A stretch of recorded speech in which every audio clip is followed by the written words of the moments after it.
चलिए दोस्तों, आज हम लोग इस सवाल को हल करते हैं। इस तरह का सवाल क्लास 10th के बोर्ड एग्ज़ाम में अक्सर पूछा जाता है। ऐसा सवाल 4 नंबर के लिए बोर्ड एग्ज़ाम में पूछा जाता है। तो चलिए पहले सवाल पढ़ लेते हैं, उसके बाद इसको हल करते हैं। बहुत ही आसान सवाल है। तो यहाँ पर लिखा है 2 अंकों की एक संख्या में उनके अंकों का योग 12 है। यदि अंकों के स्थान बदलने पर प्राप्त संख्या दी गई संख्या से 18 अधिक है, संख्या ज्ञात कीजिए।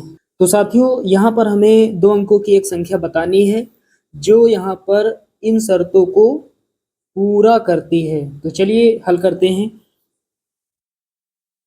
तो साथियों, इस तरह के जो सवाल होते हैं उनको हल करने का एक ही रूल होता है, एक ही नियम होता है। तो नियम क्या है? सबसे पहले यहाँ सवाल में आपको देखने को मिल जाएगा, जैसे यहाँ पर लिखा है सवाल के बीच में बदलने पर।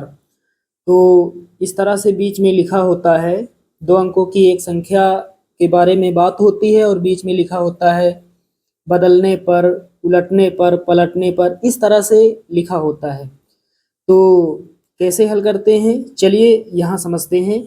तो 2 अंकों की हमें संख्या बतानी है, तो सबसे पहले 2 अंकों की संख्या में इकाई का अंक हम y मानेंगे और दहाई का अंक x मानेंगे। तो यहाँ पर लिखेंगे माना। तो यहाँ पर हमने क्या लिखा? माना 2 अंकों की एक संख्या में, माना 2 अंकों की एक संख्या में इकाई का अंक y तथा दहाई का अंक x है। सबसे पहले आपको इकाई का अंक y मानना है, फिर आपको दहाई का अंक x मानना है। चलिए अब यहाँ पर लिखेंगे तब संख्या, तब जो 2 अंकों की संख्या होगी वो होगी कुछ इस प्रकार से।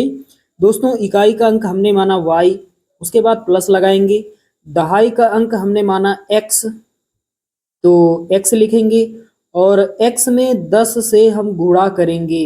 x में 10 से गुणा करेंगे क्योंकि दोस्तों यहाँ पर इकाई का अंक हमने y माना, तो इकाई का मतलब 1, तो y में 1 से गुणा करेंगे तो y होगा, और दहाई का मतलब 10, तो दहाई का अंक हमने x माना, तो x में 10 से गुणा करेंगे तो 10x हो जाएगा। तो इस तरह से जो संख्या होगी वो होगी 10x प्लस y। इसे हम मूल संख्या भी कहते हैं।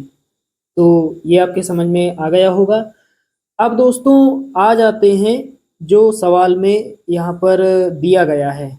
अब दोस्तों यहाँ पर लिखेंगे शर्त नंबर 1, जो फर्स्ट कंडीशन है सवाल में। तो पहली शर्त है 2 अंकों की एक संख्या में उनके अंकों का योग 12 है।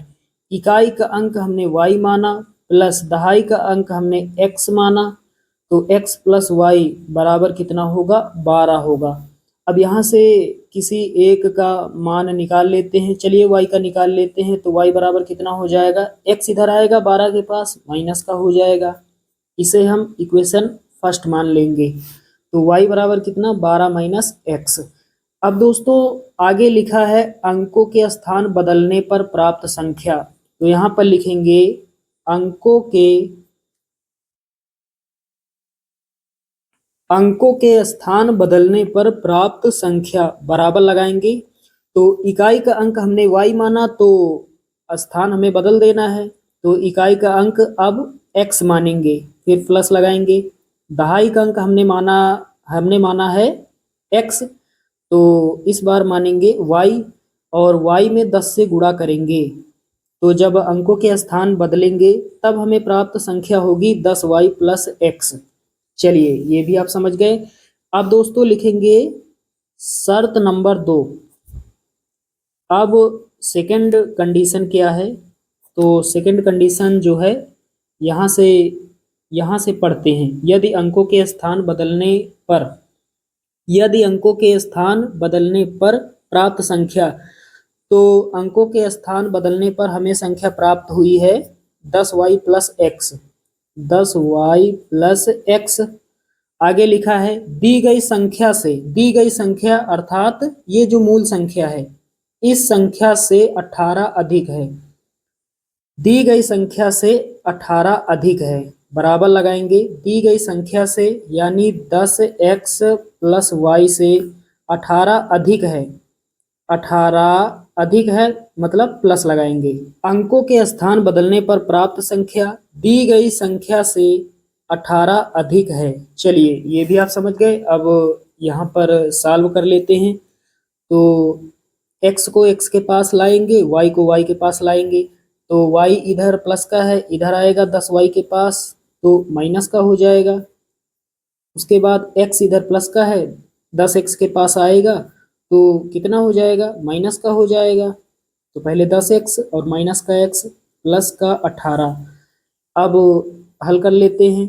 तो यहाँ पर 10y में एक y जाएगा, 9y बचेगा, बराबर 10x में एक x जाएगा, 9x बचेगा, प्लस का 18। अब आगे हल करते हैं। 9y बराबर 9 इधर से कॉमन मिल जाएगा तो x बचेगा, प्लस 2 बचेगा, 9 दूना 18 होता है, तो 9 से 9 कट जाएगा तो y बराबर कितना हो जाएगा, x प्लस 2। अब दोस्तों y का मान यहाँ रख देंगे। y बराबर हम रख सकते हैं 12 माइनस एक्स, तो यहाँ रख देते हैं। y के स्थान पर कितना, 12 माइनस एक्स बराबर x प्लस 2। ये कहाँ से आया, साइड में लिखेंगे समीकरण 1 से। चलिए दोस्तों अब आगे हल करते हैं। तो गिनती वाली संख्याओं को एक तरफ और x वाली संख्याओं को एक तरफ। 2 इधर प्लस का है, 12 के पास आएगा माइनस का हो जाएगा। x इधर माइनस का है, इस वाले x के पास आएगा तो प्लस का x हो जाएगा। अब x में x जोड़ेंगे, यानी एक x ये कितना हो जाएगा, 2x हो जाएगा, बराबर 12 में जाएगा तो 10 बचेगा, 2 1 के 2, 2 पंचे 10, तो x का मान कितना, 5 प्राप्त हो जाएगा। अब हमें चाहिए y का मान, कहाँ से मिलेगा, x का मान समीकरण 1 में रख देंगे। तो यहाँ पर लिखेंगे x का मान समीकरण 1 में रखने पर, x का मान समीकरण 1 में रखने पर, समीकरण 1 है हमारे पास y बराबर 12 माइनस एक्स। तो यहाँ पर 12 माइनस एक्स का मान कितना, 5, कितना हो जाएगा, 12 में 5 जाएगा 7, तो y का मान कितना हो जाएगा, 7 हो जाएगा। अब दोस्तों x और y का मान हमने निकाल लिया है। अब हम संख्या 2 अंकों की आराम से बता सकते हैं। तो यहाँ पर हमें ज्ञात करना है, संख्या ज्ञात करनी है, तो यानी 10x प्लस y का मान हमें निकालना है। तो यहाँ पर लिखेंगे तब संख्या बराबर लगाएंगे 10x प्लस y, इसे में रख देंगे। तो यहाँ पर 10 लिखेंगे, गुणा x का मान कितना प्राप्त हुआ, 5, प्लस y का मान कितना, 7, कितना हो जाएगा, 10 पचे 50 प्लस 7 57 हो जाएगा। तो यही वो 2 अंकों की संख्या है जो यहाँ पर दी गई शर्तों को पूरा करती है। तो साथियों उम्मीद करता हूँ कि ये सवाल आप सभी लोग अच्छे से समझ गए होंगे। चलिए दोस्तों मिलते हैं अगले वीडियो में, तब तक के लिए जय हिंद।